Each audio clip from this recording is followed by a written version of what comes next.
Welcome, welcome everyone to Becoming to Being's live session here. We are here every third Saturday of the month.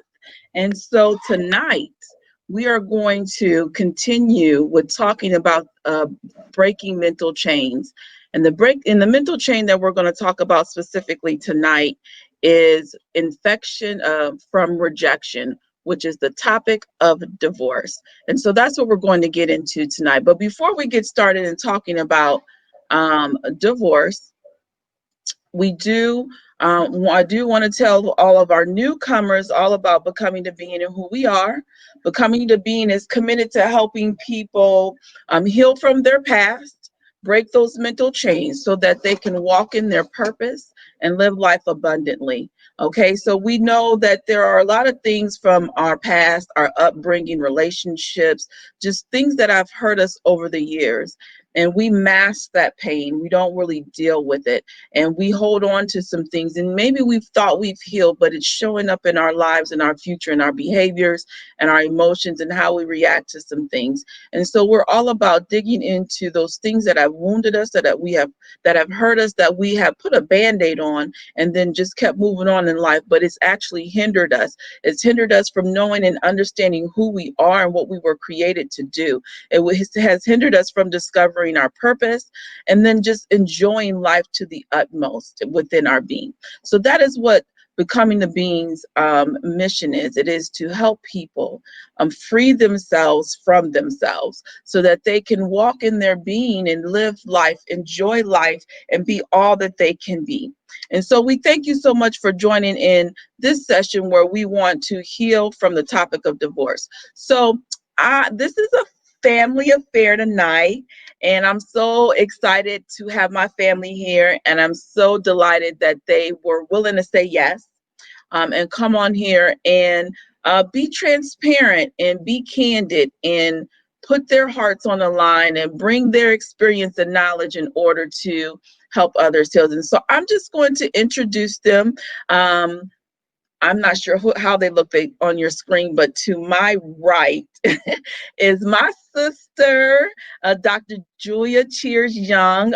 She's older than me, but that's my older sister. So proud of all of her accomplishments and the things that she has done. She is truly, truly an epitome of the of becoming to being, because she is one who has persevered and she has pushed through some things.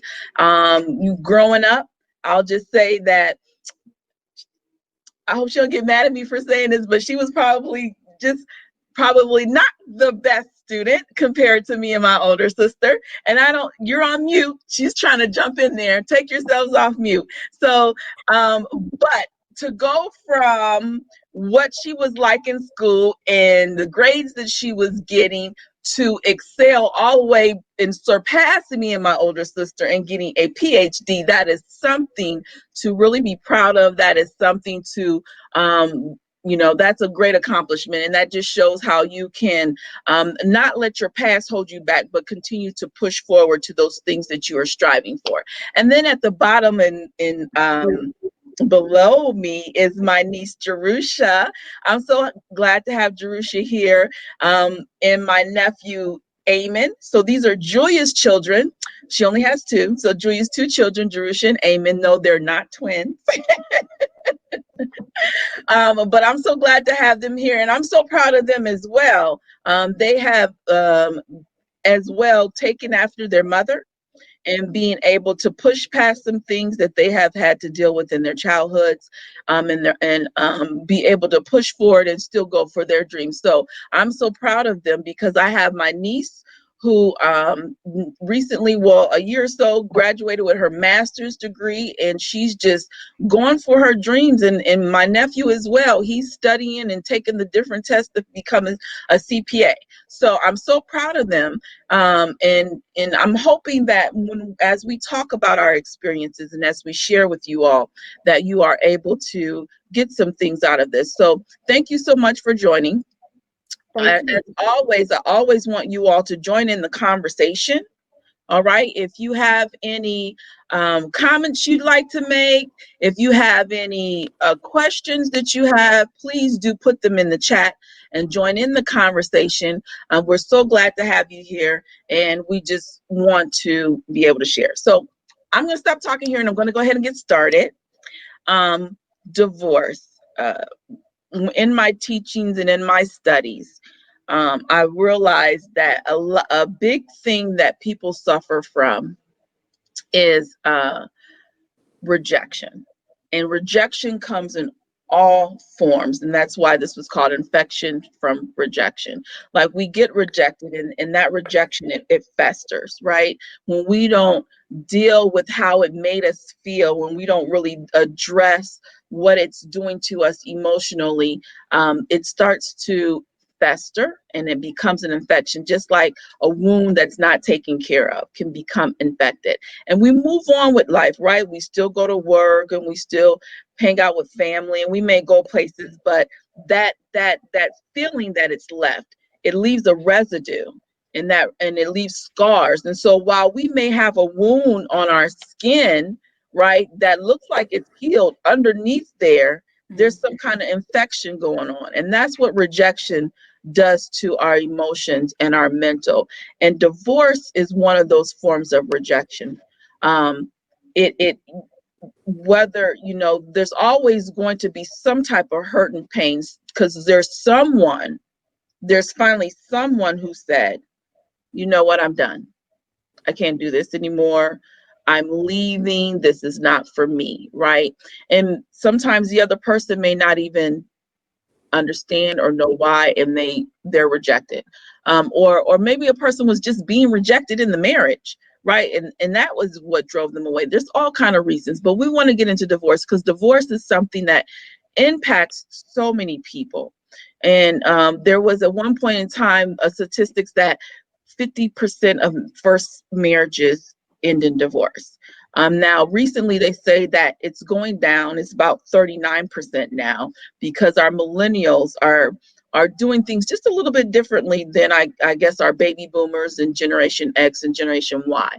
And so we want to be able to talk about this so we can heal from it. Okay, and then we're going to get started in this conversation with Julia. Because we want to hear from the oldest first, right? Respect our elders, right? All right, Julia. So Julia's been married before. She's on her second marriage.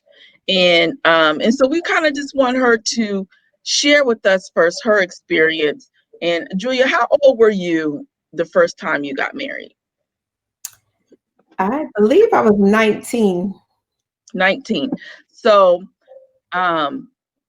what did you know and understand about marriage before you said I do?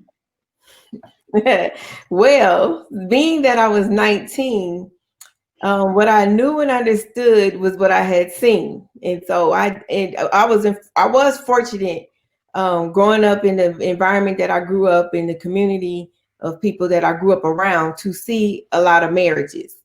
And so I was, even though I was 19, I was very young. I had learned from those couples that helped raise me. What did you learn? What did I learn from those couples? Mm-hmm.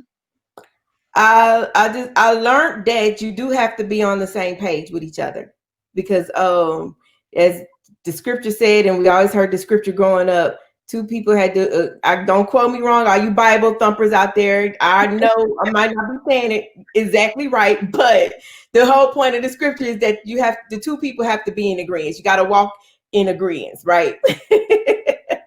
So did you learn that from them, or did you learn that from church? I learned that from church and from them. And because it appeared, because you only can see what's going on the outside, right? Other than what you see at home. So it appeared that the couples that I was around, they were walking in agreement as one.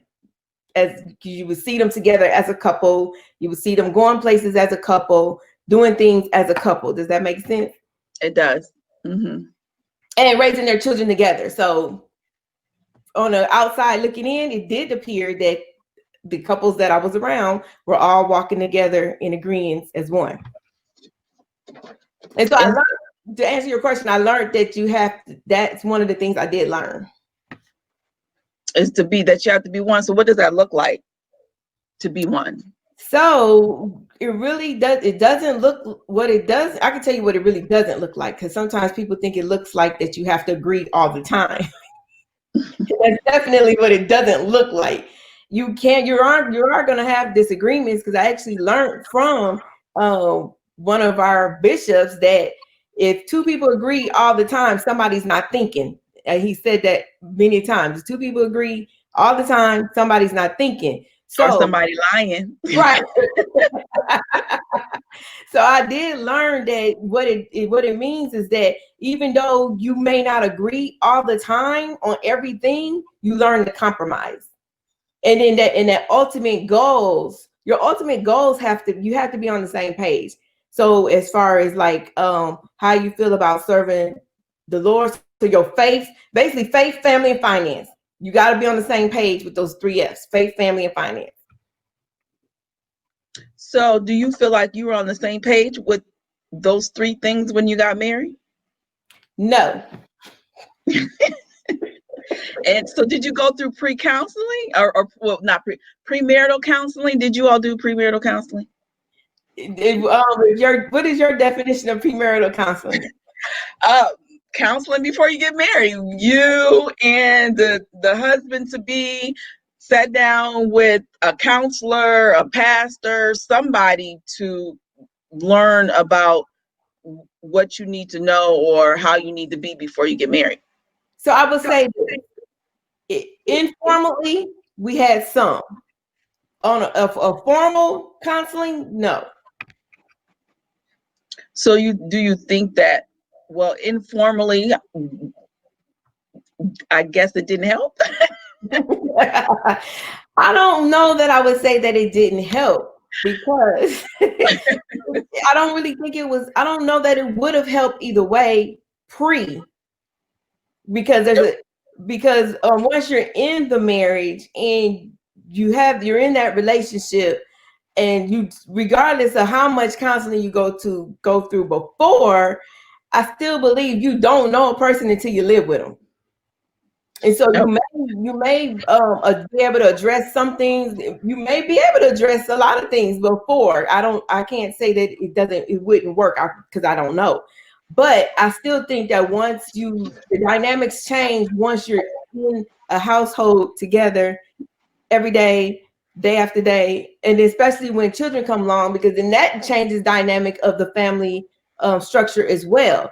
And so I don't know that I can't necessarily say that it would have saved it if we had it done pre, but I do think there may have been some opportunity there had we sought counseling during, put it like that. Okay. Okay. So before we like really get into this, kind of tell me, because marriage is supposed to be a beautiful thing. And I'm not saying it's not, but I'm just saying the concept, and we're so, think of, like, at least females, we dream of the day, right? We dream of the day we meet our forever guy, and he chooses us and he proposes. And so tell me, what was that like to be chosen? How were you feeling leading up to actually getting married? Like, do you think you were ready? Was it just more excitement? Like, tell me. So, Angelina,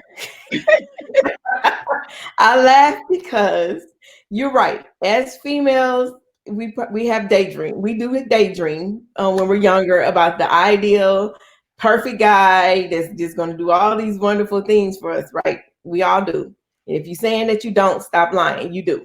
You have an perfect image of how you want somebody to be. So as far as being chosen, I laugh because I honestly I have to be honest with you. And that's what this becoming to being about. I knew from the get-go I was getting married for the wrong reason.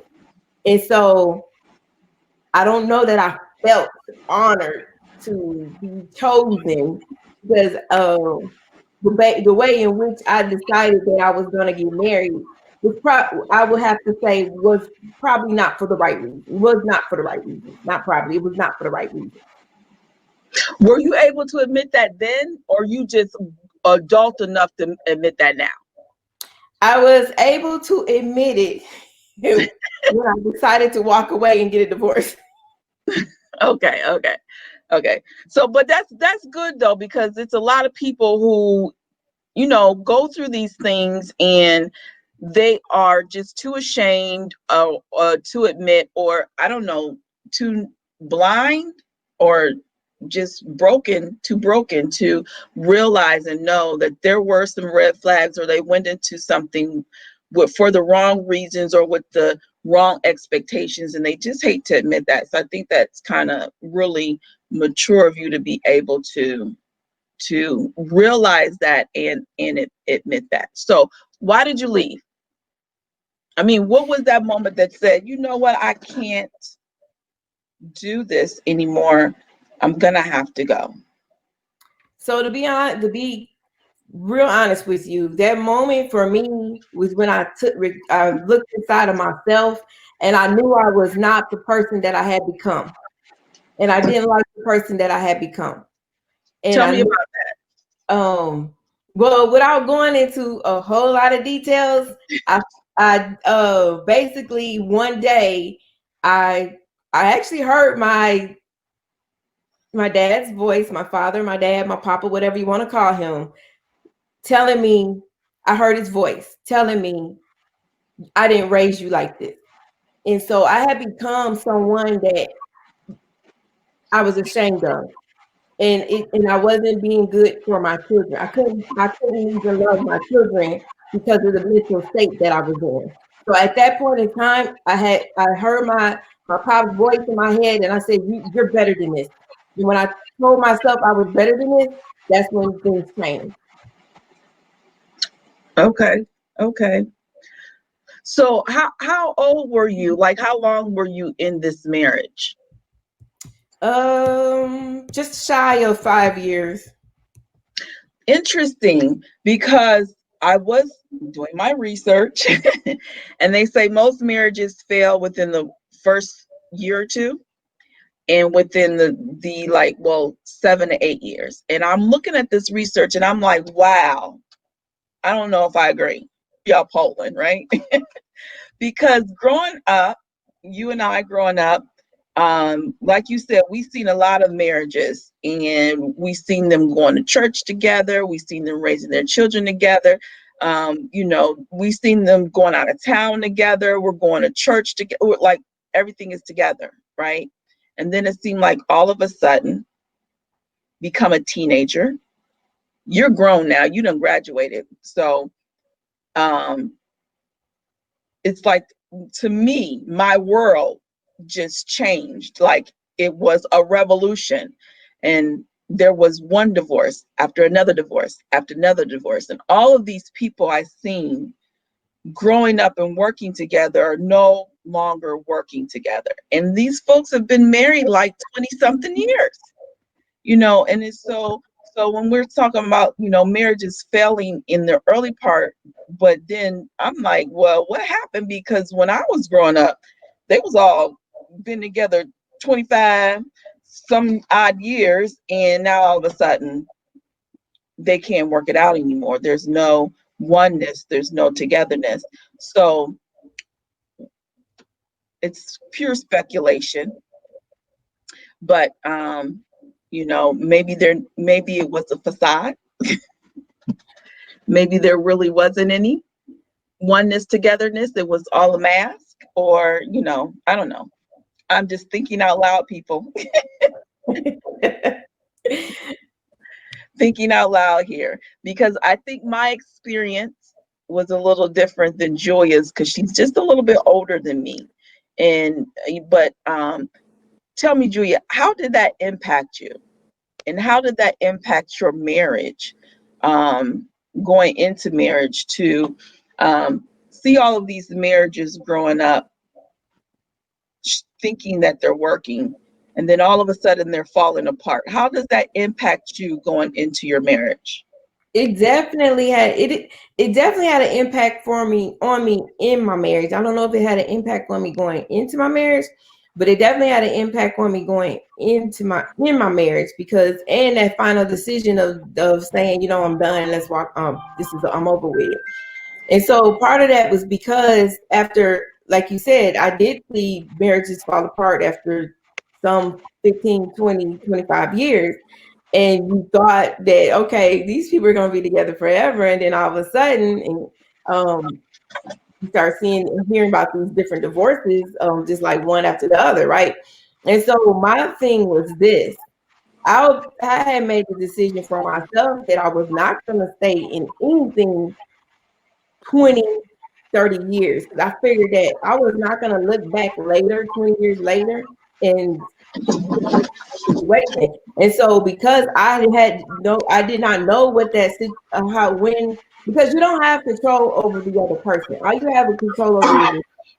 And because I did not want to wake up 20 years later and still be in the same situation, I made a decision to change that situation early on, right away. So I want to let Eamon and Drusha jump in here, because at this point you have children, right? And they're young. They're they're still my babies at this time.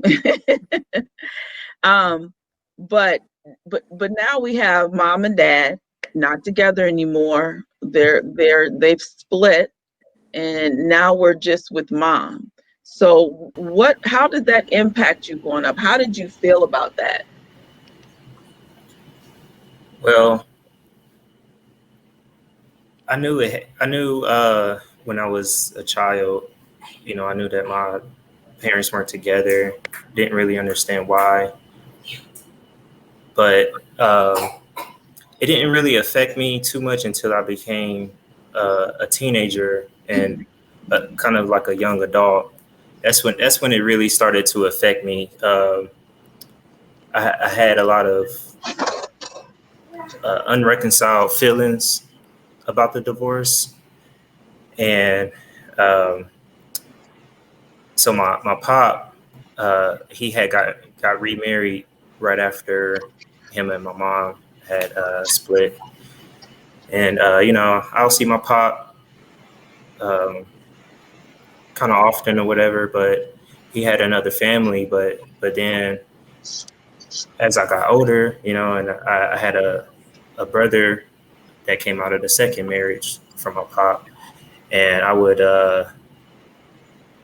mistreat him, my brother, but I never really knew, why. But and like I said, I didn't realize until I was a young adult really the impact of the divorce of my parents. And the reason I was like mistreating my brother was because I had some animosity towards him because he got to be raised by my dad, by my pop, and I did not.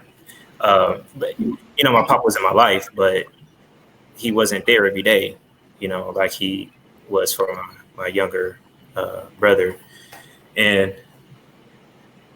at the same time, when I kind of started realizing, the reason why I felt the way I did about my brother, that, it really all stemmed from my pop and my mom being divorced. So um, I definitely say I had like not so good feelings growing up, but as a kid, you don't really realize it. But as you start to mature, you kind of, learn more things, see more things. And then that's when I feel like for me, it really had an impact, was when I was able to really understand, you know, hey, my parents weren't together my whole, you know, life that I can remember. So, you know, Well, Amy, tell us. So you realized this, but how did you realize this? Is this, I mean, did this come from some self-reflection? Did you get some counseling? Like, how did you discover the fact that you were displaying these, what I call residue, negative behaviors that was stemming from your parents not being together? Like, how did you Yeah. discover that? So actually, it was through my mom, having a sit down, heart to heart with my mom one day, um, just talking about my experience with living with my pop for a year or a little over a year when I was 18, 19 years old. Um, so I had lived with him, and then I came and stayed with my mom, and we talked about my time there, kind of the things that was going on. She would hear about all the things that I was doing there, but once we actually sat down, we were able to kind of unravel like the reason I felt certain emotions towards my pop, and why I did some of the things I did while I was living with him. And, it all stemmed from the fact that he wasn't in my life every single day. Like any kid would want, every kid wants their parents, uh, even, the children that are adopted, they have those thoughts like, dang, my parents didn't want me, so, every child experiences it. And, I just happened to, thankfully, I had my mother there to help me reconcile those feelings. So it was all because of her. Jerusha, what about you? So when my parents were or got divorced, I was 2, so I didn't know. All my life, I knew living with my mom, me, my brother, my mom, the three of us. I don't think I really realized that my parents were divorced. I mean, of course, they're not together, but I didn't realize that they were divorced probably until my preteen years. Um, but I don't think it necessarily affected me. Of course, it affects everybody. Divorce affects everybody differently. I don't think it Right. affected me. I don't think I realized it affected me at one point in time like Eamon did. I feel like it divorce. I don't think it in a outer shell. I don't think it affected me in the sense of like mistrust or having animosity towards my pop or my parents. Period, for not being together. Um, at some point in times when I would go to family's house and they lived in a 2-parent home, of course you feel some type of way sometimes. So you're just like, oh, I don't have that. I don't get that. But I don't think it ever really resonated with me or stayed with me. It was just like a passing feeling. But I do think how it affect me is, you ever hear the saying or hear people say that the first man of a female loves is their pop or is their father? I didn't have that. I was 2. So from 2 to even now, I didn't get to live with my pop in the home. So I didn't really get to know how a man should treat, like really, really treat, a female, a woman. Of course, you see it on TV or I've seen other couples, but to experience it for yourself, I think that's how the divorce actually affected me versus, on the other hand, how it affected my brother. So, before I continue with my questioning, I just want to make sure that those folks that are listening in understand that divorce impacts everyone, but it doesn't impact everyone the same. There's some that can handle it just fine, and there's some that do not, as we can see from this conversation. But one thing I do want to point out is, it does impact our children. We come together, and this is supposed to be forever, and then it doesn't work out. And in that moment, as adults, it's like, I got to do what I got to do for me, but we can't forget about our children. Sometimes even the grown children, right? And so people, check on your children. I just want to say that, check on your children. I think it's commendable for, Eamon is displaying some things, and for him to be able to go to his mother and have that heart to heart conversation. and be able to express his feelings and get some sound counseling at home. But not everyone's able to do that. But have some conversations with your children, some heart to hearts, and if you are unable or not in the mental state to really help them, then get them some counseling. But so, Jerusha, this is probably a little bit off the topic, but since you brought it up, I want to go back to you. So, okay, so your father's not in your life, right? And you don't really. He Well, was in I'm my sorry, life. in your life. Just in case he's watching, Pop, you're good. Sorry, I didn't mean to say that. I didn't Everything's mean fine. to like that. Scratch that, y'all. No, he was in her life. He was. I know he was. I seen him at the graduations, the birthday party. I seen him, but because you didn't get to see him On a daily. Every day in the household, not getting that, that interaction growing up. And you said, the love of a father, and basically I've heard that before, that you have your father in your life, and how he treats you and your relationship with him impacts your relationships when you get older, and what you expect, what you tolerate, or what you think is normal. I've had this conversation 50 million times. It depends on, your upbringing. I'll just give an example, because my father, I love my father. He was a great father to me. I am his baby girl. Okay. So, but I have to say, Watch She is the yourself. baby mom. I am the baby. I'm the baby girl. Watch yourself. But growing up, and I don't recall ever seeing my father open the door for my mother. Now, maybe he did, but I don't remember seeing that. So when I got older, it wasn't a big deal to me when, I dated someone who didn't open my door for me, meaning the car door. He didn't come and open my car door for me, because I could open my car door, get in, get out, right? Because that's what I saw growing up. But for someone who was used to seeing their father do that, mainly down south. I don't know that that's a Midwest thing, but down south, you It's an see the expectation. men. You said what? It becomes an expectation. It becomes an expectation. So now you're dating, and you meet this guy, and he is not opening your door for you, and it's like, excuse me, like, if you don't get this door, like, if we get upset when they don't do these things that we think is supposed to be, that is our norm. So going back to you, Jerusha, after I done gave this long explanation, how does that impact your dating, not having that day-to-day interaction with your father to even set any expectations? Like, where do you get your expectations from, or how do you even figure out what you want, what you don't want, what's good, what's not good, what's tolerable, what's not tolerable? Like, where do you get that from? Honestly, my mama.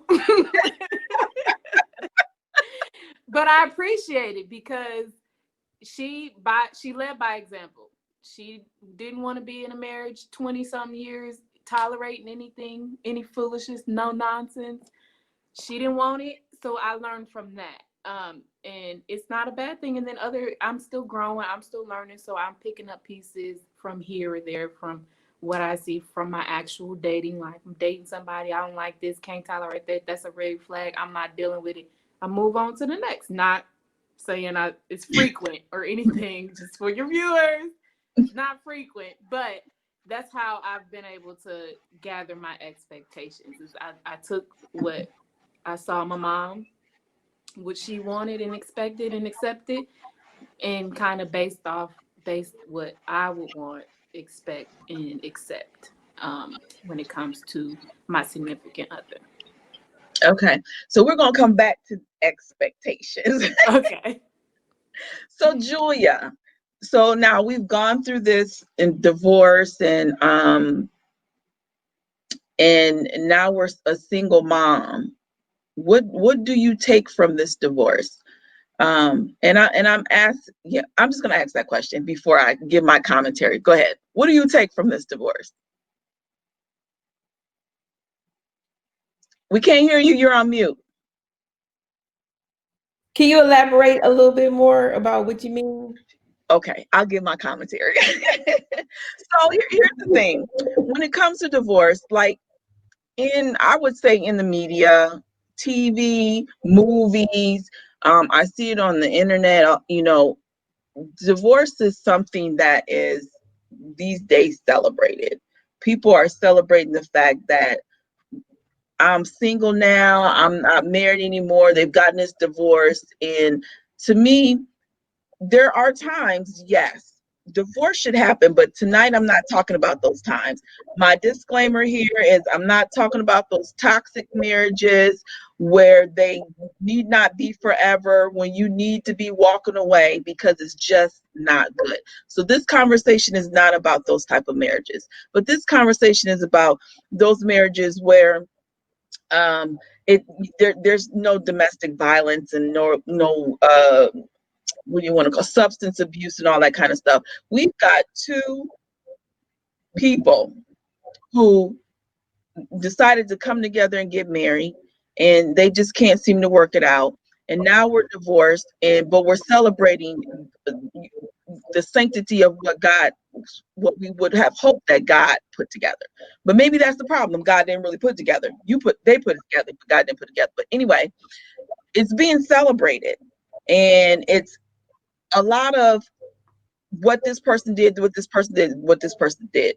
But what did you do? Like, what did you do to contribute? But what was your takeaway about you when you left this marriage? What was your takeaway of what you learned? What did you learn about yourself? What is your takeaway that you said, you know what? I'm not going to do this no more. And if I ever get another chance to do it again, this is what I know to do next time. What was your takeaway? Really, my biggest takeaway was, like I said, I just did not want to wake up 15, 20, 30 years from that moment and still be in the same mental miserable state that I was in. So actually, it's kind of hard for me to answer your question because when I finally did get a divorce, you're right, I became a single parent household. So my whole drive changed, if that makes sense. So now it was about me surviving with these two children and me still trying to give my children the same kind of life that I was given with two parents in the house. Because Angelina, we didn't grow up really wanting for nothing. We if there was anybody we thought we were rich, we thought we were rich, even though we knew we weren't rich. You know what I mean? We knew we weren't rich, but we thought we had it all, right? Right. So I naturally, as a mother, you want to at least give your children the same lifestyle that you grew up. And so now I'm a single parent. Like, how do I do this as a single parent? Still giving them the same lifestyles and opportunities and the same love and the same wisdom and the same teaching that I grew up with two people. And I never wanted my children to be a statistic because it was a lot of statistics out there about African American single parent households. And so it was my determination, my quest, that my children were not going to be the statistic just because of what happened with my relationship with their father. And so that's what drove me. And that's kind of what I took away. I had to find out who Julia was and what Julia needed to do to survive. And so immediately my mind was in survival mode for the next years. My mind was in survival mode because I did not ever want to be homeless. I did not ever want my children to not have a place to stay, not to have decent clothes. We weren't into you gotta have Nike, you gotta have all these name brand stuff. I wasn't into buying them all this name brand stuff as some parents feel like they have to do. But my children, I still wanted my children to have on decent clothes. They were gonna look clean. It didn't matter where the clothes came from, but they were gonna look nice and clean. So my point is this: is that I was in survival mode really for 16 years because I wanted to make sure my children still had a good life, whether their father was involved or not. On my end, they were gonna have a good life. Okay, so then 16 years later, when you come down off that high, what do you say to yourself? I mean, what do you think? I mean, what did this drive you to becoming? Right? Well, Go ahead. it drove me for, okay, so you started off this conversation introducing me as the dumb sister in the house. Oh, I did not say that. I did not say that. She said she didn't get You as good just grades imply as yourself me like and the you older would. sister. She didn't clarify that they were having straight A's, but so me not getting straight A's did not mean I was getting bad grades. I just didn't get straight A's. So anyway, it drove me to achieving what I've achieved academically and spiritually because we were taught go to school, you get a good job, right? And so I always felt like, well, if I get enough education, I'll have a good job and I won't ever have to worry about feeding my children. I always just the stability. I wanted to always make sure that we had stability. We had a place to live, we had food to eat. It hurt me when I was struggling financially and my children would ask for McDonald's and I couldn't even take them to McDonald's. I'm like, we can't afford McDonald's. I wouldn't say we couldn't afford McDonald's. I'd just be like, I don't have money for McDonald's. That really, really did something to me as a mother that you can't even buy them some French fries when they ask for some. Not that they ever got everything they wanted, because my children will tell you I make them work for stuff, right? But you knowing that you can't even scramble up a couple of dollars to get them some French fries, that does something. And so as a mother, I'm like, I do not want to live like this. I want my children I want to be able to take them places without worrying about, do I take them there here or no, I got to pay this bill instead. So I was always trying to achieve higher and higher and higher heights because I wanted to be in a better financial situation so that I could give them a better life. So we could travel. And I didn't get to take them all the places that I would have loved to have taken them as a mother, but they could tell you they did pretty good. I don't know. I know Amy had to work, but I don't know that Jerusha had to work for anything. I did. What you had to work for? I started working at 15 years old. But they had to earn their allowance. We had to pay our phone bill that early. The moment we got a job, and today, they're both independent. They don't ask me for nothing. Parents, learn from that. My children ask me for nothing to this day. Oh, goodness. So what would the 49-year-old Julia, Dr. Julia, tell the 19-year-old Julia? Stop being so stubborn and just wait. Amy, you're shaking your head. Why are you shaking your head? Just because I know the history of, my parents getting together, getting married. So I just understand what my mom is saying. So Julia, basically the 19-year-old got married being stubborn? Yes, I was definitely being stubborn. Okay. And so where did that stubbornness come from? I was always stubborn. You grew up in the house with me. I forgot you're a Libra. I don't know where it comes from, but I was always stubborn. Middle child Libra. It comes from being that middle child. Child syndrome. Okay, so now you are been married and you are getting married again, right? Mm-hmm. And so what did we learn? Do we feel like, well, how do I want to say this? Do we feel that we let everything go before we got married again, or did we discover that when we got married a second time, that I still had some baggage I need to deal with? That's kind of a loaded question. I feel that because I was a single parent for 16 years, and again, I was always in survival mode because I had to take care of my children, and I did not want my children to want for anything because I didn't grow up wanting for anything. So with that being said, I became a very, very, if there's a such level of independence, very, very, very independent woman. And so with that being said, I brought that into my current marriage, that independence, that strong independence. And so that was being able to let go of some of my independence and let someone else in my space was what was challenging for me. I'm Letting sorry, someone else make a decision. you said what was challenging for you? Letting someone else make a decision. Oh, okay, okay. So let's do this. I'm gonna switch gears a little bit here. All right, because we've kind of gone through the process of getting together. We're getting a divorce. What we feel like before, what we kind of had to do afterwards, how it impacted um, your children. I didn't really talk about how it impacted me.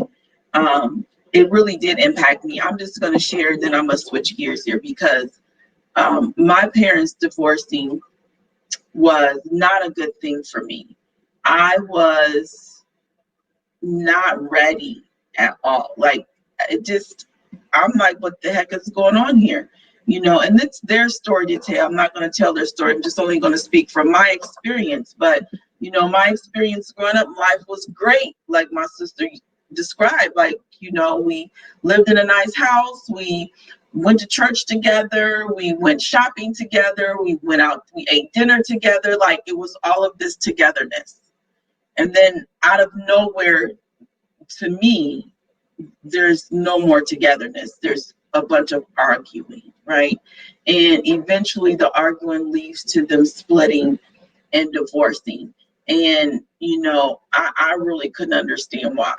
And so for a moment there, I thought it was my mom's fault.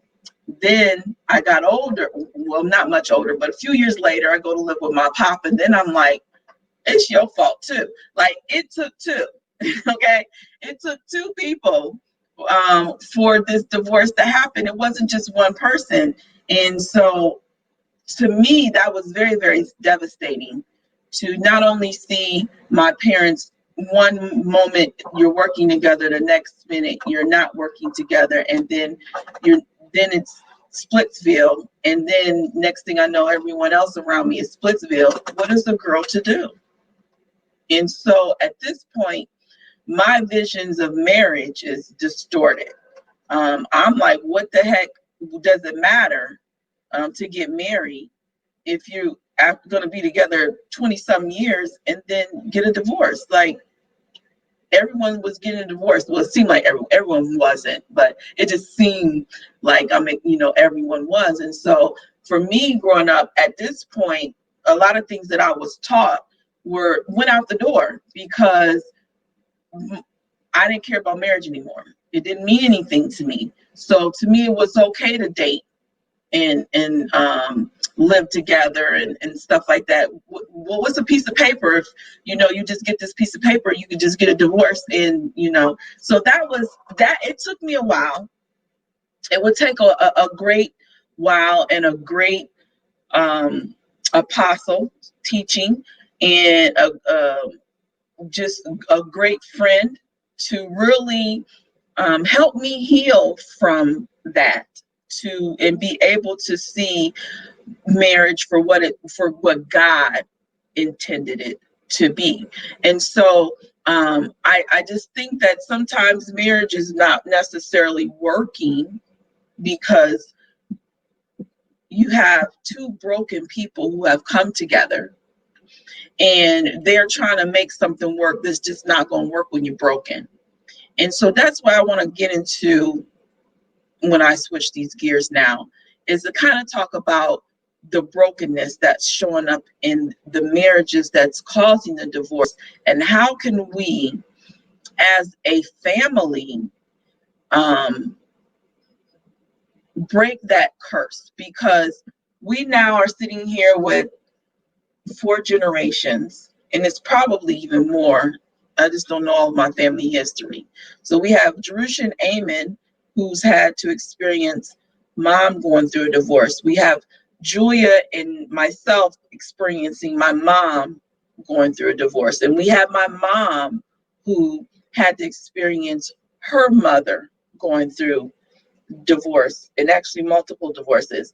And there's no telling what my grandmother had to deal with as well. I don't know past my grandmother, but you've got, all of us doing it. So how do we stop this now? Because I'm married now, okay, and I have the fight in me to say I just don't want to give up.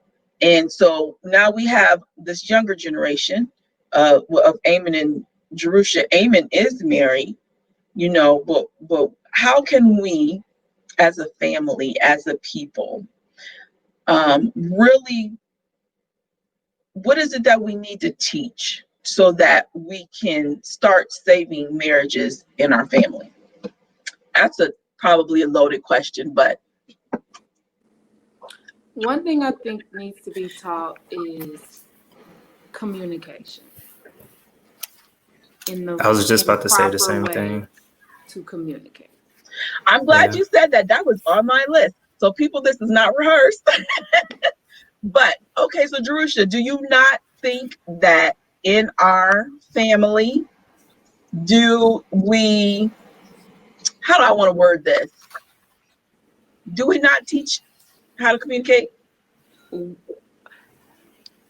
Properly? No.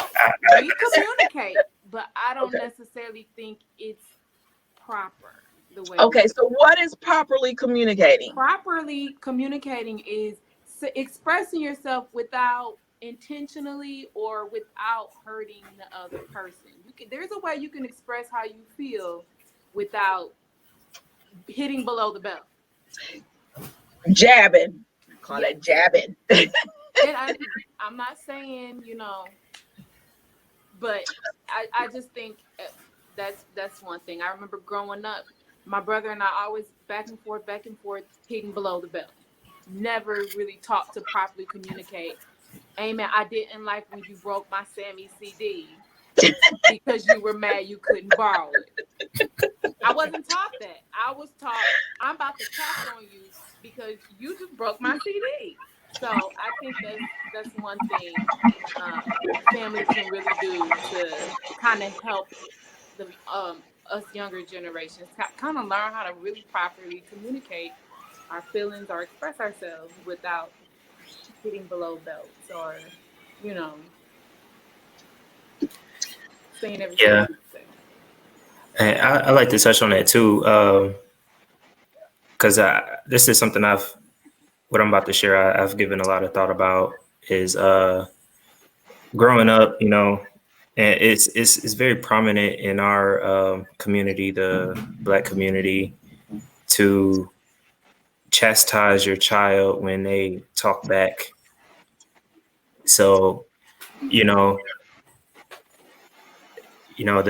child, they want to say something to their parents. They want to, and they may not be saying it the right way, which, of course, you want to have them talk to you the right way, but to not let them talk at all, say, stop talking back, and you smack their lips or, hit them with the belt, but they didn't even get to express themselves. They didn't even get to tell you what happened. The parent might think, okay, well, this is what happened. And they weren't even in the room, or they weren't even at the school. But then as soon as, the kid or the child starts to try to defend themselves, then they're talking back.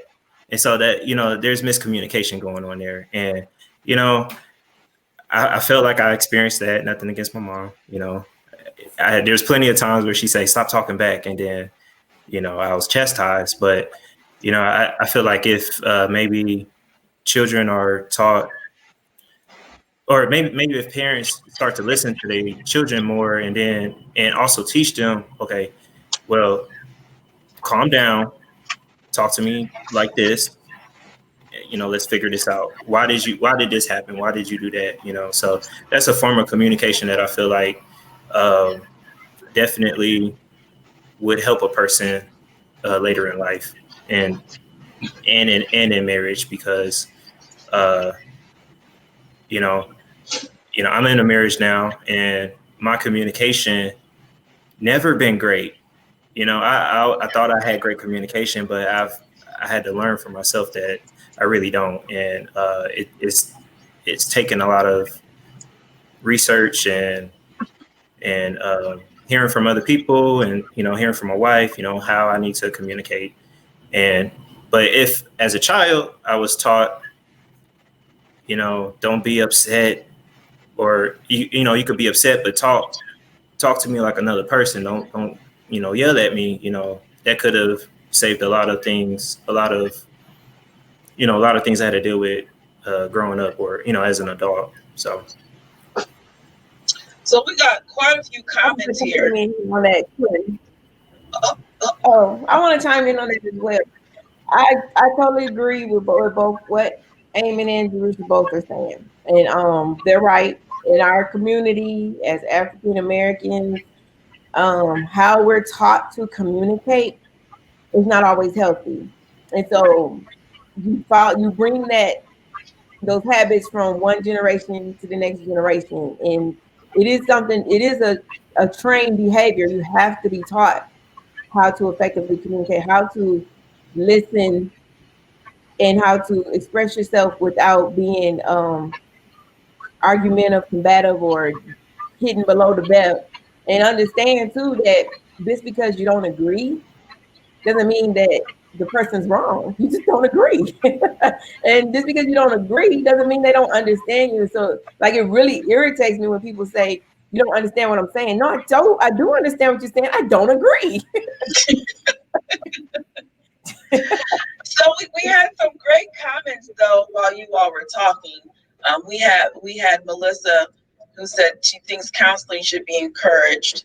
And Melissa, I'm assuming that you meant premarital counseling. Not sure, but regardless, I think counseling is a good thing before and during a marriage. Even counseling, just if it's just personal counseling to learn to learn some things about yourself. We also had Sherry, who said that listening was very important. But I love what Pastor Dolores had to say, which is I think we need to be emotionally healthy in order to develop healthy communication. And so, I mentioned earlier that a lot of times these marriages end in divorce because you had two broken people who came together and are trying to make this work, but they don't even have the skills and the ability or the capacity to make it work because they're broken.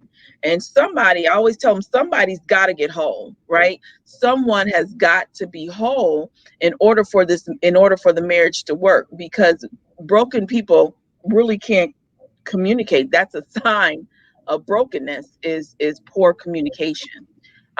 Because it'd be like Jerusha said, amen. When you broke my Sammy CD, you made me feel like this. Can you please not mess with my stuff no more?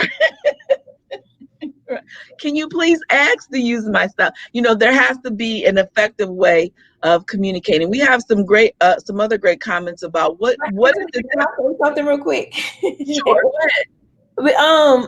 Because I heard you say it twice. Sometimes the divorce happens because you got two broken people coming together, but all the time it's not two broken people coming together. Sometimes it's not even really anybody broken coming together, but you got two different backgrounds coming together. And sometimes we're stuck in how we were raised or brought up, what our background told us how to be or taught us how to be. And then they're coming from their background and experiences of what their background told them how to be. And sometimes those two come together and it clashes. And because we don't know how to effectively communicate, then we don't know how to effectively accept each other's for where we are in our lives at that time. Does that make sense? It's like I want you to act like this, and you're like, I don't want to act like this because over here in my family we act like this. Okay. And so I hear exactly what you're saying. And this is what I'm going to say to this. Okay. Listen, people, we all come from different backgrounds. That is true. And when you come together, you have to blend, right? That's how you become one. You have to blend to become one so that it doesn't matter when they see one, they see the other, like we are bonded. And what happens is we don't blend, right? We don't blend our values, we don't blend our beliefs, we are not blending to become one, right? I heard this say before, you I was raised this way, husbands were raised this way. Okay, but it doesn't matter how I was raised, it doesn't matter how you were raised. How do we want to raise our children? Mm-hmm. Let's come together, let's blend what we like, what we want, and we become one to make this work. So what happens is, all right, you have two broken people who come together because I done came from my dysfunctional upbringing. He done came from his dysfunctional upbringing. And I'm bringing all my dysfunction with me. And sometimes, again, we don't even realize it's dysfunction because it's our norm. That's what we grew up in. And that's our norm. So that's normal to us because but it's because it's normal doesn't mean that it's right. And just because it's normal doesn't mean that it's not a dysfunction. So therefore, no matter what, unless you've dealt with those things and become whole, you bringing some dysfunction, they're bringing some dysfunction. That's brokenness. And so you got two broken people coming together. And that's why you have to have someone who is whole or is getting healed so that you can make this thing work. Because we come into these things and yeah, we think we're beautifully, wonderfully made and we've got it all together. And it may be so because it's been working for you. But you are bringing some type of brokenness with you when you haven't dealt with those things that in your past that maybe you don't even um, realize because it's just your norm. Does that make sense? I hear what you're saying, but I disagree. Everybody doesn't come. It's not always broken people coming together.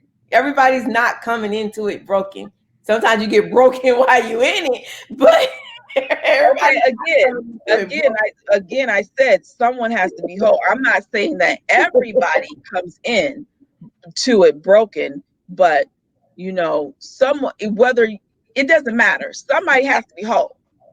Whether you come in it whole and the other person's broken, or you coming into it broken but somebody gets healed, there's gonna have to be somebody who's get whole for this marriage to work. Okay, because Mhm. it's breaking down because there's some pain, there's emotions, there's some mental breakdowns, there's some emotional breakdowns, there's some spiritual breakdowns, there's some things that's not working because we're broken. I got so many comments that I want to flash up here, but I've got some. Let me go to the chat and then I'll continue because I wrote some things down and I don't want to be too long here, but we got some things of what we need to teach. One person said taking ownership of when you're wrong, right? Accountability. Okay, accountability is a sign of emotional healthiness, being accountable for your actions and your words. Someone says learning to disagree respectfully is good, right? So, we're not, like you said, Julie, we're not going to always agree, but you have to be respectful about it. Mr. Larry Scott, and to be whole means that I don't Say something have about which one? what you just said. You're right. We don't always have to agree, but we have to be respectful about it. And I think that is the biggest problem that some people have with communicating, because because a lot of people think that you cannot have conflict. Conflict. There's nowhere. You're not gonna get in any relationship. You're not gonna have. You're not gonna go free of conflict. You just have to learn how to address the conflict effectively. Exactly. So I like what Larry's saying here. He said, and to be whole means that I don't have need of someone or something on the outside of me to fill the voids in my life. Larry, I like that statement because when you are healed, your emotions are healed, those mental chains are breaking, your spirit is being resurrected. We are no longer depending on someone else to fill a void in us. That's why we got to get whole, because you got to get whole so that you can discover your purpose, because it's in God that you find your purpose, and it's in God that you're going in your purpose that you're going to find your happiness. Those backgrounds can build a broken foundation. Yes, ma'am, they can. We had also, everyone is not broken, but we all have flaws. That I think that's probably a good statement there. Okay, everybody's not broken, but we do have flaws. But we do have to work on those flaws, and um, so maybe that was a better way of saying. Yes, I can agree with that. You coming into this broken. So there's a lot of good things here about what can we teach our children. I think that's the first thing. We got to learn what we need to teach our children, because honestly, I don't believe, for me, I learned what marriage was really supposed to be. I didn't really learn what it meant to be one. Like, I'm learning all of this after I am now married, right? Um, and it just to be so helpful if we learn these things and we're able to pass them on to our children, or even if we did finally learn them, we have some people who still don't have these talks with their children about how to resolve conflict, how to effectively communicate, what it means to be one in a marriage, what it means to be sacrificing, what it means to be patient, what it means to be protective and trusting. I was listening to someone and kind of studying this scripture. And so I'm going to go here tonight before we wrap up. In 1 Corinthians 13 and 11, I'm not a preachy person, but I got to go here tonight. Okay, y'all just bear with me. When I was a child, I talked like a child. I thought like a child. I reasoned like a child. I'm reading the new in the NIV version. When I became a man, I put the ways of childhood behind me. So the question really becomes, when we go into this marriage, have we put the reasoning like a child, acting like a child, talking like a child, have we really put those things behind us? And are we emotionally healthy going into this marriage? Because I think sometimes when we talk about the flaws, there's some emotionally unhealthy behaviors that we have picked up in our upbringing or just in our environment. It doesn't necessarily have to have come from the household. It could have just came from the environment you were in, the schools that you went to, or the people that were in the neighborhood that you grew up in. So everything that you pick up that may not be so good does not necessarily come from your parents, right? And so before going into the marriage, did we work on being emotionally healthy? And the answer really is a lot of us have not, because we don't probably even know what does that mean to be emotionally healthy, right? And so I put down some things. Have we put away our childish ways? And this just comes from looking at so many people who I've seen get a divorce, and just the whole attitude of it all. And that's why when I said to you, what did you get? What was your takeaway? What did it help you be? What did it help you become that you won't take into any other relationships? Because what I see in a lot of marriages that are falling apart is selfishness, self-centered, entitlement. We feel entitled. We're self-pleasing, self-seeking, uncompromising, self-sabotaging. How do we change these behaviors? how do we change these behaviors, not only in ourselves, but so that we can teach our children how they should be showing up in relationships? What are your thoughts? I think realizing, that it's not just you in the house, that you have your spouse and your children. Like once you realize, you have to make moves that benefit everybody and not just yourself, that's when you put away those selfish attitudes. Like I have an example of like my pop, and other parents probably done the same thing. Like they'll spend their last $20 getting a pair of shoes from Payless on their child, but they have their newest pair of shoes are a couple years old.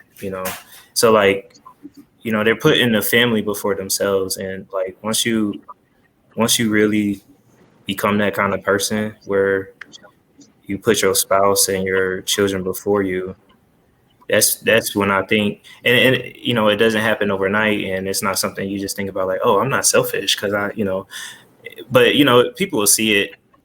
But I just think that once you start to do that kind of things, that's when you are less of a person who someone would consider as a selfish person. I So I agree want with to Amy. Oh, go ahead. go ahead because mine is Okay, I agree with Amy, and that's actually what close to what similar to what my response is to your question.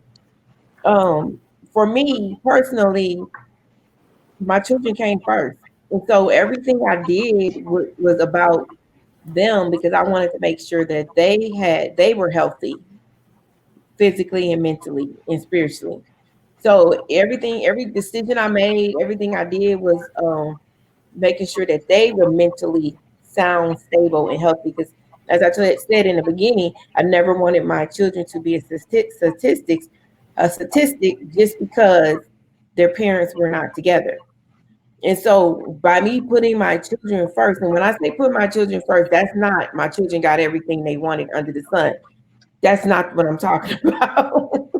But by me putting them first, um, I I was not selfish in that I wanted to always make sure that they stayed healthy mentally with their relationship with me, as well as their relationship with their father and their father's side of the family.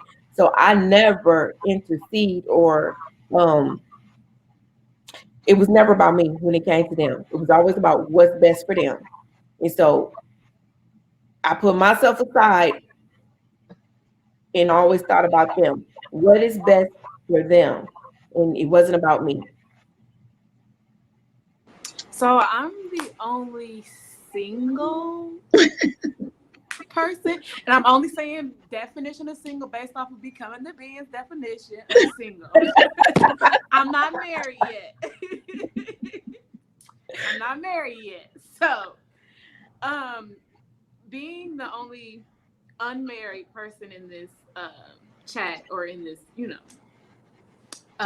session, I would say it's kind of hard to put away all childish things before a marriage, only because some things you don't know or you don't learn until you're actually with another person. And I'm personally learning that now. Like being with somebody I don't realize or I didn't realize it was selfish of me or some of my selfish ways. Because when you're single, you don't think anything. I'm not saying you everybody single is selfish. I'm just saying when you're single, all you got to worry about is what I'm gonna You. eat, where I'm gonna go, what I'm gonna wear. You're only worried. You only have to really worry about yourself because you're not. You don't have a spouse to help provide with and so on and so forth. You don't have children to provide for. So I feel like some things are going to be harder to let go before a marriage, and but you have to be willing to change and to blend or to kind of let things go in a marriage. Yeah, So that's part about growing in a marriage, because you're not gonna come into the marriage just fully being who you are. Being in that marriage is gonna change who you are, and so you gotta be able to improve yourself in the and marriage. you have to be willing to do that. Yeah. I think that'd be Yeah. some people's problem. People in the marriage and they're selfish. I think it's they're not willing versus Yeah. having to. You, Amy. You said mute. Oh, well, I did have something to say. I was just agreeing that yeah, no one is gonna enter into the marriage, perfect. Everyone is gonna have some flaws, and then everyone is gonna have flaws that they don't realize that they have. I can attest to that. There were things about me I didn't really know or really understand why I was that way.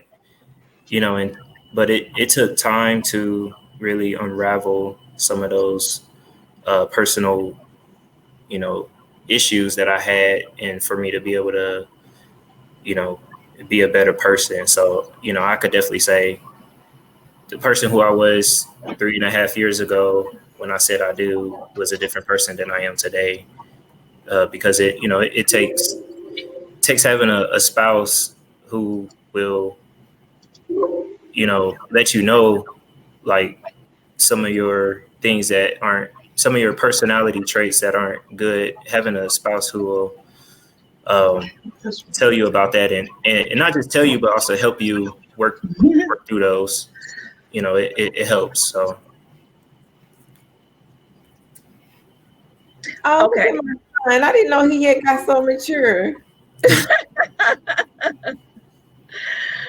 Oh God. Larry says everyone is just a fixer upper. The best way to fix a fixer upper is to fix them up with you. Love them through their transition. So I don't know, y'all. I'm listening. I really am.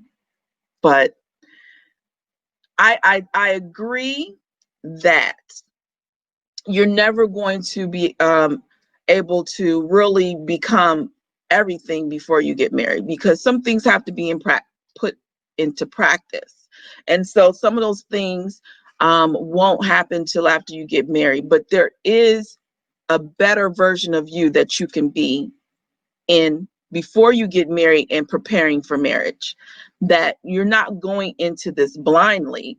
And so my thing is, what do we need to start teaching people?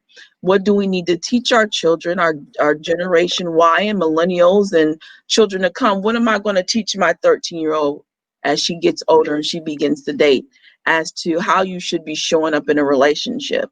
Because I mean, I totally understand that, some things when you're out there on your own and you're doing your own thing and you're making your own decisions, yeah. But I think that, as Jerusha was saying, that it's so used to doing a certain way, but am I willing? I think that shows emotional maturity. If I'm willing to work at it, I'm willing to change, or I'm willing to make this adjustment for this marriage. You have some people going into this, and so maybe my family is not the family that I needed to have on here, since they seem to got it all together. No, But I'm just saying that some people don't even realize they're selfish, or they do know they're selfish, and they go into the marriage selfish, and then when it's pointed out that they're selfish, they're unwilling to work on it, or they're self-pleasing. Everything is just about them, what I want, when I want it, how I want it, right? And there's no consideration for the rest of the family. And I'm not saying that you all do that, but I'm saying these are childish ways and childish behaviors that we have from our childhood, that if no one is teaching us how we should be showing up in a relationship, then we bring that dysfunction into the marriage. I want to go back to something that Larry said. He said children act out of emotion. Emotions can be misleading. You can be emotional but not act in your emotions, be angry but sin not. And so I think that's one of the biggest things that I try to teach, is to make decisions and respond from your mental instead of reacting out of your emotions. And some of these traits that is showing up in these marriages are really acting out of our emotions, right? And so we got to get to the bottom of these things as to why are these things showing up and why are we not willing to work on them to make the marriage work. Does that make sense? I hope that makes sense. Well, a lot of people, like Jerusha said, they're not willing to change. If you're an open-minded person and you're open to criticism, whether it's good or bad, um, you know, they're just not going to get help. You can't help someone that doesn't want to be helped. So you gotta definitely be an open-minded person when you're in a relationship because you know it'll just help you if you're able to let someone tell you you're wrong about something and you're like, yeah, you're right, yeah, you're right, let me try not to do that no more, so I mean that's what I think is like the biggest thing. You just gotta be open-minded to change. Oh, and also to kind of circle, I'm sorry, but to kind of circle back on another question or thought that you had brought up before, how do we teach our children? Well, first of all, the parents got to know. If the parents don't know, they can't teach their children squat. So, Because you teach who you are. yeah. Teach who And, you are. and then also the parent being open and honest with their children and kind of being like a shelter.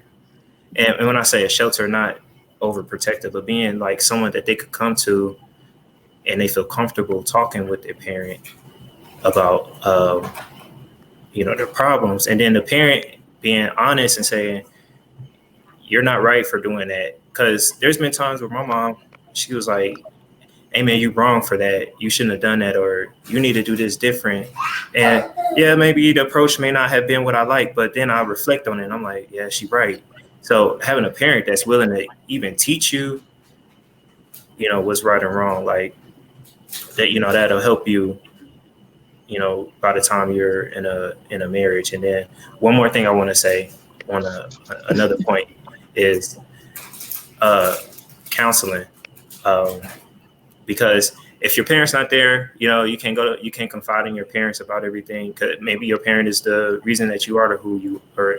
Like things happen in your life growing up, and you have a lot of, like, maybe you don't get along with your parents, and so you don't have a lot of trust out there. But being able to seek counseling and have an unbiased person in your life help you, through some of your issues, that'll also help on the front end of you being in a relationship or a marriage and stave off divorce in the future. So I just want to say, hold on. I just want to say that, Amen, you are spot on. And as you were talking, there was a comment that came through saying the same thing, which I want to say: teach people to tell themselves the truth and acknowledge dysfunction in your family life when they are revealed. And so I think that is very important that family members be able to tell each other the dysfunctions or that they see or the flaws that they're seeing in the other person, that person be able to be open and self-reflect on that. So I think that's really good because that's one of the things I teach is self. You gotta, in order to heal, in order to move in your being and go from level to level, there's several things that you have to do. And one of those is you have to be able to self-reflect. You have to be able to sit and think about, what did I say? Did I have to say it that way? What did I do? Was I out of order for that? What can I do differently? And rationalize within your own mind how you are showing up and how you can do it differently and also be able to do that when someone brings that to you. I'm sorry, Drew, you want to say something? I just wanted to respond to, it's really no one easy answer about how do we prepare or raise our children so that when they're in committed relationships, such as a marriage, that they're a better person. They go into it already being a better person and with the skills and tools to adapt and learn to live with someone else. First, I want to say that I love Dolores and Larry's comments, and if you have a segment too, Larry definitely needs to be on it. You But hear that? but I think it's not a quick and easy, dirty answer. Everything just and part of this is my psychology coming out. I mean, my background in psychology, but everything does stem from your childhood, your rearing, your upbringing, whether you want to admit it or not. How you are, who you are, it stems from your childhood rearing and upbringing. Whether it be, as Angelina said, everything may not even been came from your parents. It just may have came from the environment, with the community you were in. May have came from being at grandma's house. It may have came from the school, the people who you're around at school, but it still stems from your childhood rearing and upbringing. And so the problem is that a lot of people think their childhood was perfect and everything that they saw in their childhood was okay. And so then when they're told by someone else, like, no, that's not okay. And like, then it goes back to what Jerusha's saying, they're not willing to change, then that's where things start falling apart. And so you have to be willing to change and accept, as the Lord said, when you acknowledge and recognize the truth of the dysfunctions in your family life. Stop thinking that everything in your family life was just perfect. Because if it was, then that would mean everybody around you was perfect. And we already know from the Bible, ain't nobody perfect. So if nobody's perfect, why do we think that we had all the perfect examples in front of us of how to be as a person? And you have to just discover your own self. Yes, you learn from your childhood, you learn from your background, you learn from your experiences, but you take, as you said earlier, Angelina, with the positive parts that you like, accentuate the positive, grow on that. And then the things that you don't like, learn from that on how to be different, how to not make, how to not repeat that. It still may not come out. Everything still may not come out perfect, but you just do the best that you can with what you know and the tools that you have. And just know that just when you raise your children, they may not always agree with you. As a parent, I didn't agree with everything my parents said and did. Amen and Jerusalem don't agree with everything I say and did. And I'm pretty sure my little grandson Ace is not going to agree with everything Amen and his wife say and do. So, but that doesn't make it wrong. That you got to let people also become who they are and develop into who develop into being who they are. Does that make sense?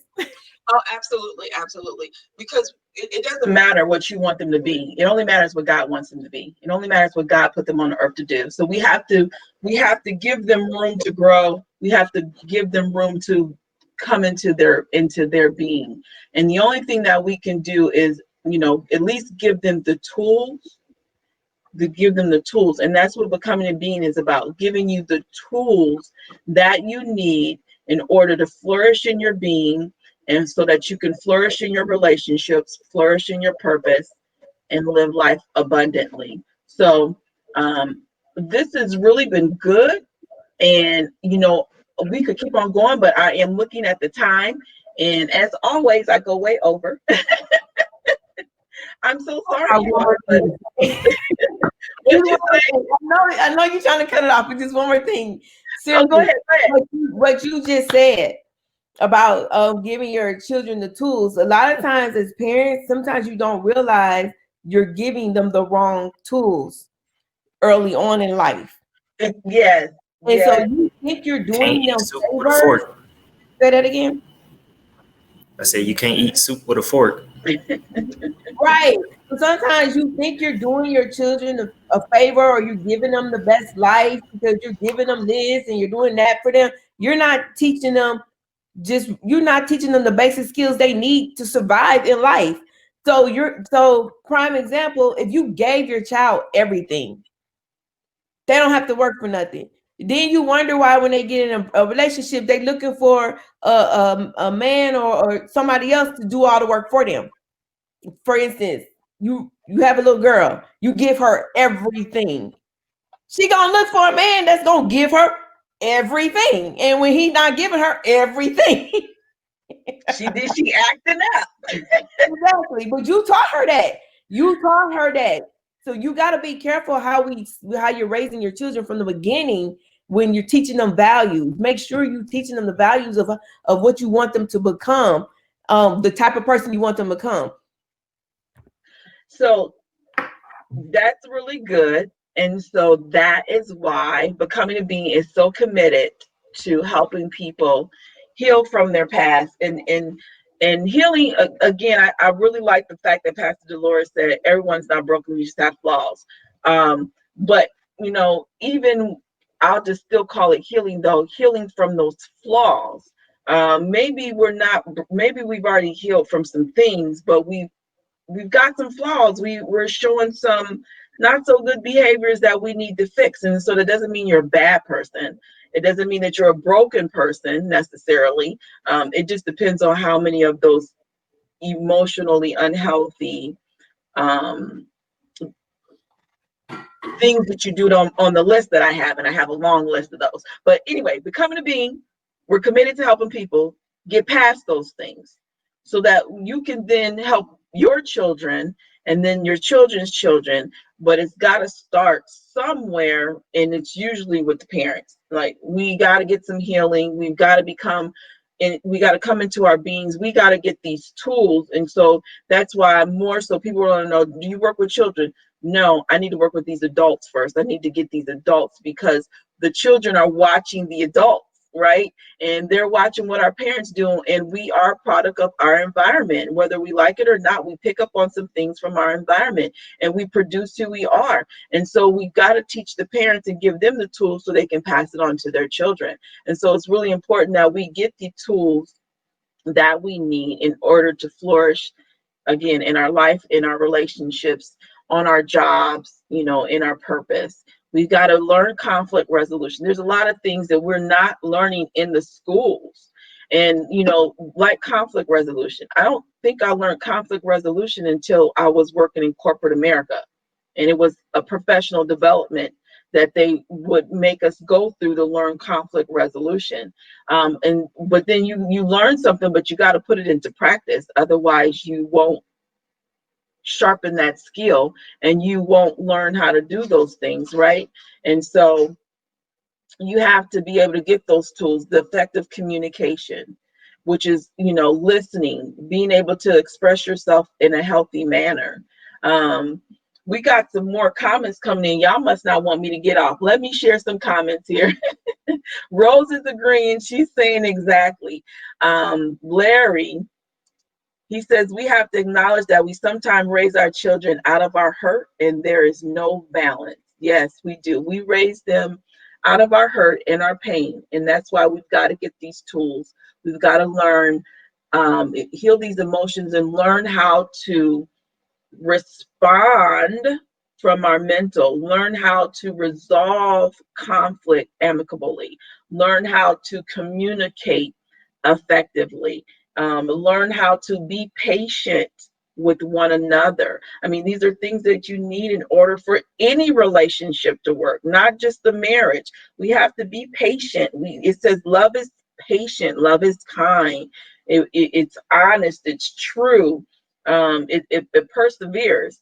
We've got to teach people or teach ourselves. We got to learn it ourselves and then teach our children how to persevere, endure. We're so easy to give up and quit.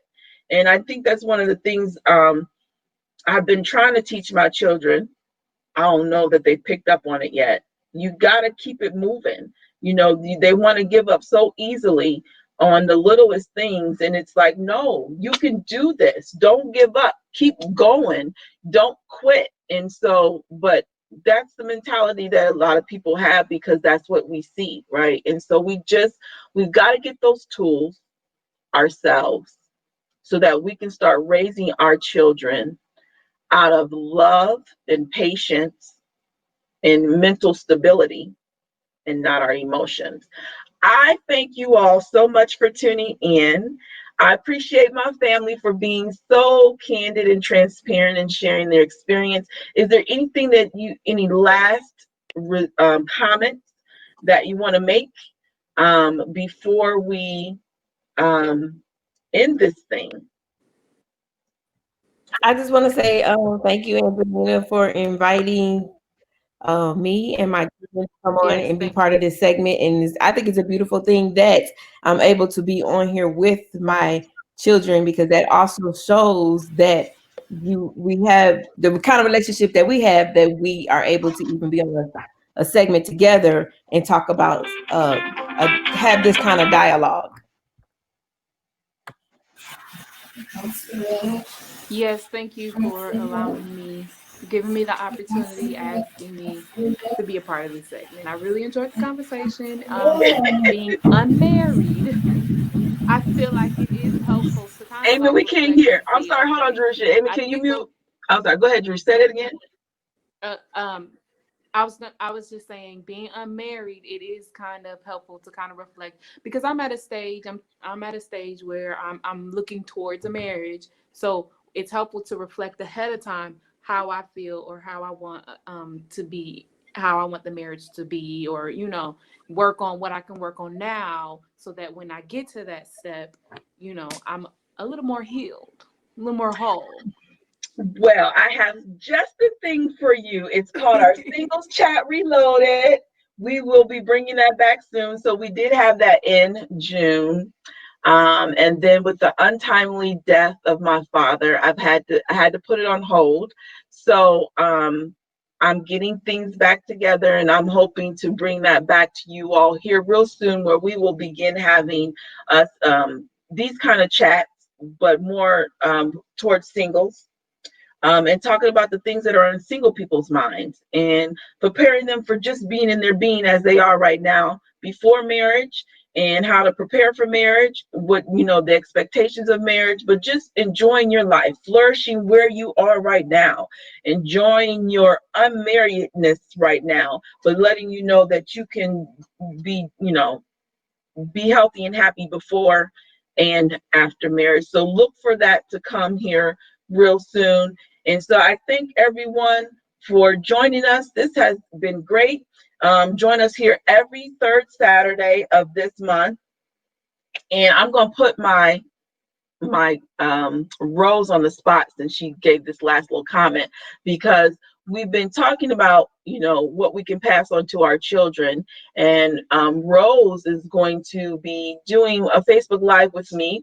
We're supposed to do it at the end of this month, and I'm hoping that we're still able to do it on co-parenting. So stay tuned for that and look for that to be on the schedule here soon of co-parenting. How can we, as parents that are no longer together, work together to still raise healthy, emotionally and mentally healthy children, right? How can we mend our working or our relationship so that it works for the children as well? And so I'm so excited about that segment. So stay tuned. That's coming here real soon. And so thank you so much for tuning in. I'm going to stop right here. Quit talking so much. As always, we love you. We thank you for tuning in. Be unbothered. That's my last word. Be unbothered. Good night, everyone.